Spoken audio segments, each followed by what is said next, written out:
Assalamualaikum warahmatullahi wabarakatuh. Sampurasun mitra dangu, haturan wilujeng petepang di serang acara dongeng Sunda garapan Mang Arman Wijaya. Carios diberi kapi hatur neraskeun si Kemang Racun. Sumangga ka sadaya mitra dangu wilujeng ngabandungan ieu carios du karengsena. Mitra dangu omongan nyedasi si ganu nyawe ruju jeung kanyataan anu sabenerna nyaeta nu kalaman kudrina si ganu nyawe yen maehna teh bener-bener mika cinta ka dirina juragan samas. Naon rupa anu kedalakeun ku nyedasi harita keneh langsung tembus kana jajantung sumaramah kana lelemutan gan samas. Ku harebosna setan pamedegan samas oge dirobah nya ku palsuna omongan eta nyidasih pinuh ku pangrayu nepi ka pamedegan samas anu kayan asalna mah hayang tetep renggenek rumah tangga jeung bojona. Ayeuna mah jadi robah dibantu ku hareosna iblis ieu ngadatangkeun gan samas teh boga harapan yen bakal leuwih bagja, bakal leuwih sugema lamun teh mah gerina bisa nyaningkeun nyidasih nu sakitu geulisna, anu sakitu lindeukna. Barjeng kain geus terus terang nyebutkeun yen mika cinta anu sagemlengna ka manehna. Tungtungna gan samas teh lungak-lingak bangun anu gumasepna keranan. Malahan bajuna oge dia bener leuwih da bisi kusut, bisi kain teka taksir ku nyidasi. Bener-bener hatena gan samas teh jadi bungah jeung bagja nyaku ngadenge eta ucapan nyidasi nu sakitu kain ngageleserna. Anu kain matak tingtrim kana ati, matak sumbaramah kana bayah, asa pohara nikmatna kareungeuna ku eta gan samas mah. Kalayan pinuh ku kabungahan, pok gan samas teh nyarita meuni kalemna kereng. Nyai, upama leres mah ka sorang nyai teh kitu. Tangtuna bapa teh bakal ngemut geulis. Margi aduh sarasna bapa oge da hoyong aya dina kabagjaan. Hoyong aya dina kasugemaan ngerumah tangga gaduh bojo teh. Bapa ngahiji laki rabi kayan nyaki itu hoyong serang anu dipika cinta burang peuting. Dari jeung pamajikan bapa anu ayeuna mah duh bapa teh meuni eueuh pisan kasugemaan. Puguh baheula teh yeuh kawin dipaksa ku kolot basa bapa keur ngora. Jabati kitu apan geus kolot ayeuna mah pamajikan bapana oge. Alah meuni ku ngaraos bagja yeuh jeung sugema we bapa teh teu sangka dina mangsa bapa geus kolot kieu teh bet aya anu mikanya aya anu miharep teu nyangka sacongobuk oge nyai kaungan harapan ka bapa. Abdi oge da teu kinten bingas sareng bagjana upami ku bapa ditampi dipika cinta. Namun punten maksud abdi kitu teh Pak sanes kumargi bade ngaganggu kana rumah tangga bapa atrapi ngaganggu kana katenangan bapa. Mung ieu mah sapedos bapa teh langkung tenang we sareng tami bagja. Nya kumaha kitu mugi bapa tiasa naon nungkus ieu cariosan abdi. Mung komawi ulah diwartoskeun ka istri bapa mah nya Pak. Ih, atuh puguh we geulis. Bet asa pirak wari bapa kudu negerakeun, kudu ngabeja-beja ieu kayan ka batur mah. Komo ka indungna barudak. Bet asa abong deui. Sing percanten ha ieu ku bapa teh sejak di bunian. Anu sajen ulah aya anu terangeun. Nu terang mah ha ieu cekap urang we duaan kitu nya nya. Kalian omat nih oge ulah seueur carios kasasaha. Popna gan samas marah main kereng. Duh, mangga bapa si percanten we ka abdi. Teu kinten bingahna abdi teh dina danget ieu. Teu sangka geuningan hate abdi sareng hate bapa teh sami nya saling mika cinta. Pokna nyidasi barjeng gansang we ngalendean ka dirina gan samas. Estu teu ngarasa ragab, teu ngarasa asa-asa deui. Atuh tumrapna ka gan samas teh ngadadak eta jajantungna ratu kitunggulan. Najan kumaha ngarasa teu sangka ke dirina gan samas mah oge teu sangka manehna teh dina mangsa ayeuna bakal bisa nyaningkeun istri nu pohara geulisna pantar dirina nyidasi. Ngarasa sugema anu pohara, ngarasa bungah amawarta suta teh sanyana. Malahan dina hatena Gan Sambas harita ngalineun kieu. Ieu meureunna ieu nu disebut rezeki nomplok, anu disebut bagja nu datangna memang teu disangka-sangka teh. Alah, teu sangka diri aing baris bisa ngait hatena nyidasi anu sakieu rancunitna. Nuhun Gusti, duh bagjana kareu ret kanyidasi terus we kumaehna teh diusapan, berjengpokna teh maehna ngomong Gan Sambas teh lalaunan mani leuleuna kareu. Geulis bager panutan bapa. Geus atuh yeuh ulah pikiran. Sok cengkat atuh nung kumaha ke upami aya anu terangeun sok cengkat bager, sok enggal gugah heula atuh. Ih, sabios atuh bapa. Teu kedah rempan seueur kasieun segala lah. Da bengi ieu moal aya anu terangeun.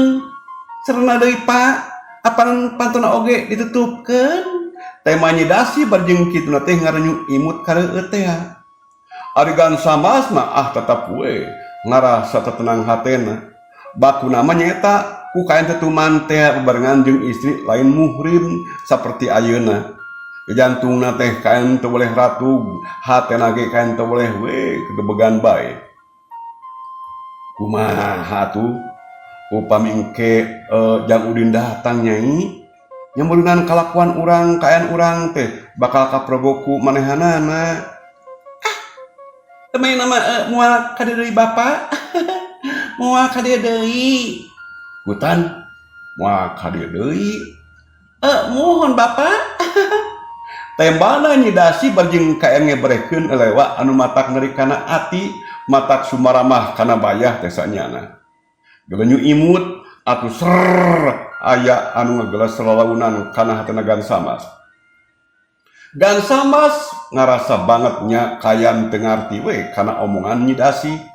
Nyebutkeun yen dirina Udin teh moal datang deui. Ku kituna atuh pok we Gan Sambas tumanya ngadalakeun rasa kaayaan kaherana.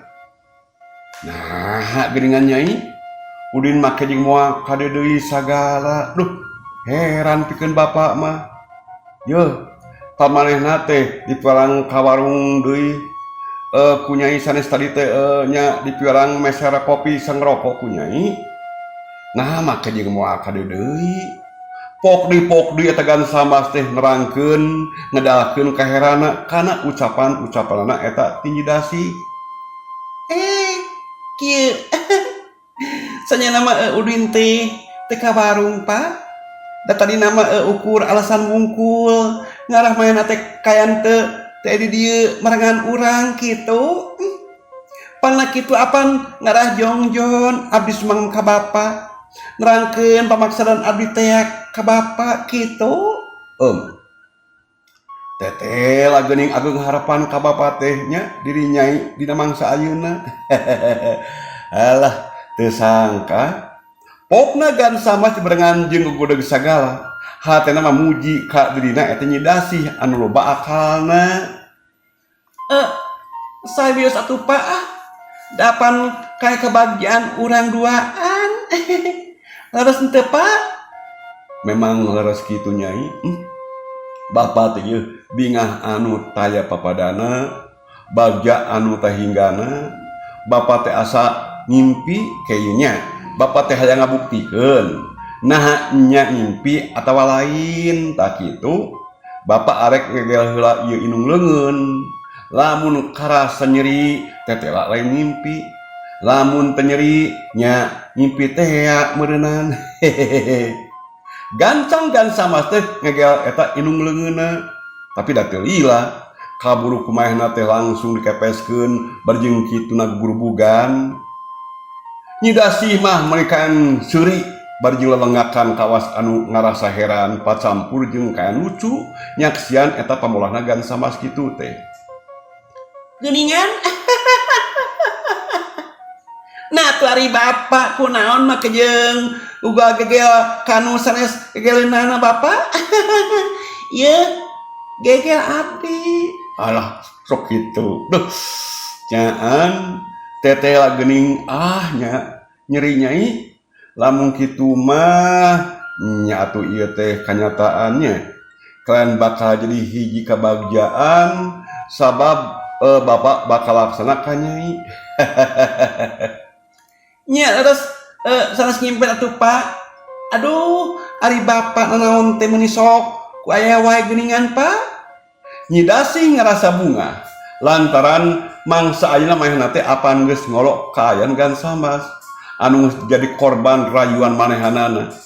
Korban rayuan Nyi Dasih anu munggaran keur di eta lembur mah najan urang lembur Sukasirna geus kaen boga sorotan anu kaen teu hade. Boga anggapan goreng kadirina Nyi Dasih. Tapi hal eta ku Nyi Dasih teh dianggap angin lalu. Nyi Dasih moal gimir jeung deui moal ngarasa era ku soal kitu. Maehna mah tetep we bakal ngagunakeun akal jeung pikiranna pikeun ngalaksanakeun cita-cita jeung kahayangna. Dia ilama Gansambas oge nya sadar deui. Ye maehna teh aya di dinya teh aya di imahna Nyi Dasih teh. Geus leuwih ti lila. Kana tang tu anak jeung pamajikanna teh meureun bakal ngarasa leungiteun. Tapi dipikir deui ngarasa lebar deui lamun teh mah manehna teh ayeuna kudu gegancangan balik teh.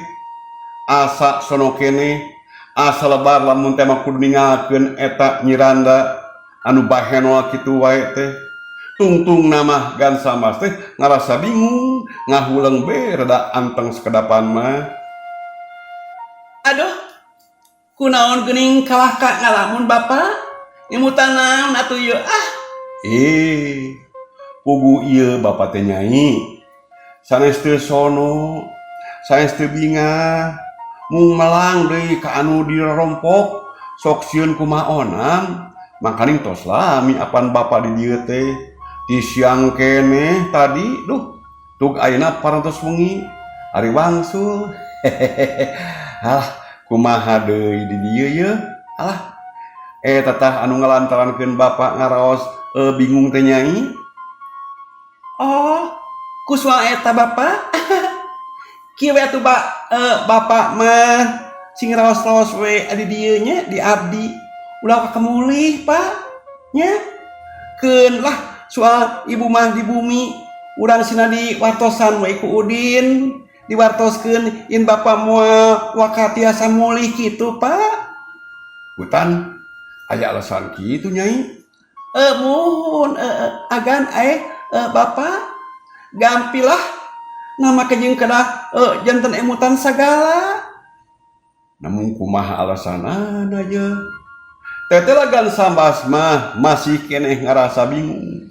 Atuh gurolang we harita keneh oge langsung Nyi Dasih teh ngebrekeun alasan nu sakira pantes anu engke teh baris dibejakeun ka si Udin nyata ka anak bojona Gansambas anu memang aya di Sukasirna kalera. Urang ngajakeun alasan nu sae Pak. Terus nu aya di bumi bapak teh teu curiga. Bapak di dieu jongjon. Disebatkeun we yen bapak nuju mauruh nu jahat kitu Pak. Nya bapak nuju mauruh anu hianat ka abdi. Nu niat nyilakakeun ka abdi. Tarupina ku alasan kitu oge Pak. Cekapnya Pak. Terus henteu Pak.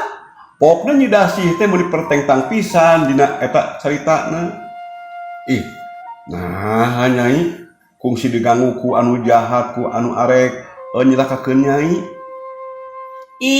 Atuh ieu mah siasat we. Sangkan anjeunna teh percanten nya. Muhun percanteneun kumaha pami kitu atuh Pak. Mangga kitu ge nyai lah. Teu naon lah. Namun keke kamana ayeuna Udina geuningan teu katingal. Kedah enggal di wartosan atuh nyai. Ayeuna keneh kedah enggal di wartosan kitu. Kayaknya urang dilian heula sakedah Pak. Antosan we heula bapak mah di dieu nya Pak. Nyi Dasih langsung keluar ti imahna. Tetela antara maehna jeung Udin teh geus kaen sabeungkeutan pisan. Yen geus tangtu nya tempat tepungna lamun teh menyidasih butuh ku eta tenagara Udin. Tetela aya di warung Udin teh harita kene oge terus we diajak balik ke laku nyidasi ngan soameh arasup ka jero nyidasi teh ngajak diuk heula ka Udin dina kayan teras imah rek ngintip nyeta kayan Gansama heula sakedeung basa kumaranehna diintip ka tempo jelas Gansama teh siga anu ngarasa bungah naker renya renyu sagarupa basa ditanyakeun ku Udin teh tetela waktu tadi Udin teh geus ngabandungan kana sakur eta obrolanana antara Nyidasih jeung Gansama. Malahan Udin oge milu bungah ku ayeuna Gansama teh geus bisa kacantel hatena. Sanggeus redalila di luarna. Terus we arasup ka jero imah. Kasampat Gansama teh keur kaayaan anteng we ngahuleng berjing sakapeung mah sarangah sarengeh seri sorangan kawas jalma anu kurang saeunan bae ka ayeunana teh tos aya Bapak Udin teh kutan tos aya aduh mani reuwas Gansama langsung ngagurubug bakatingku ngarasa reuwas oge kaen teu kanyahoan kaen teh tadina atuh da nuduaan nyata geus aya hareupeun manehna geuning cika nu leuwas ieu na nuju ngalamun muhun nyai nama teh bapak nuju rada ngahuleng ieu teh nuhun nyai tos sumping na ngahuleng kunaon atuh Bapak teh Pak Nyidasih mencrong seukeut ka Gansama nya ngahulengna mah taya sanes mari bapak teh ieu duh ngaraos bingah sareng bagja anu teh papadana wileh ku kaen teu disangka-sangka ti anggana tera anu geulis aya harapan ka bapa nyeta mangkaning apanan kaen bapa teh sakieu geus kolotna kalayan kasawang ku bapa duh pisa kumaheun teuing bagja sareng bingahna upaya bapak tiasa laksana nikah sareng nu geulis halah bagja panginten bapak anu geus kolot kieu nyaningkeun istri geulis kawanti-wanti kitu nyaeta pantaran nyai katara paroman juragan Gansama teh meuni marah main bakatingku ngarasa bunga oh nya sami we abdi oge teu kinten bingahna Bapak margi tos janten implengan abdi wira abdi hoyong nyugemakeun ka diri Bapak kitu Pak sarua jeung kayan Gansama Nyidasih oge marah mae nya ngemu kasugemaan anu taya babandinganana si Udin anu kayan ka tadi ieu gegereun pisan Gansama berjeng kituna teh barang asup ka jero teh ugue pada ngantep tacan anu nanya harita ngarasa kesal oge nu mata kokoe nanyakeun ngeunaan pamaksudan eta Gansama jeung Nyidasih nu saenyana pangna nyusulan maehna kayan sina asup ka jero imah agan kali teteh nah eta perugian naon atuh salarasna ieu ka abdi dia danget ayeuna teh hehe ukituna atuh upami ada naon mah nya mangga we saurkeun ka abdi da upami aya tugas anu kedah dilaksanakeun teh mah ku abdi sanaos sok kumaha abotna oge kana tangtos we kusip abdi teh cun baris dilaksanakeun kitu non Ki Udin pangna anjeun diajak ka jero teh lantaran aya pasualan nu aya patula patalina jeung Gansama nya kuring arek ieu naon ngabejaan nya ka Udin teh supaya naon ngarti naon rupa anu dipimaksud ku kuring cikan ieu duh katu ieu nya ongkoh tadi janji bakal maehna teh nya nyangupan kana sakur parentahna ti Nyidasih ari ditanya Udin teh kaya nyebutkeun duka ieu Udin Sing bener atuh Udin, nama kejeng duka sagarupa, mata heran keur kuring mah ieu. Nyidasi puguh we rada nyerang heula ka Udin. Kumaha upami abdina alim. Pokona kudu daek saluyu jeung janji maneh tadi nya Din. Lamun maneh embung teh mangalaksanakeunana mangka maneh sorangan anu bakal ngarasa rugina. Naon rugalna teh kitu ece? Udin ngerasa penasaran tumanya berjing mencrong heula ka Nyi Dasi. Rugina mah ieu lantaran maneh teh moal bebarengan deui jeung ece.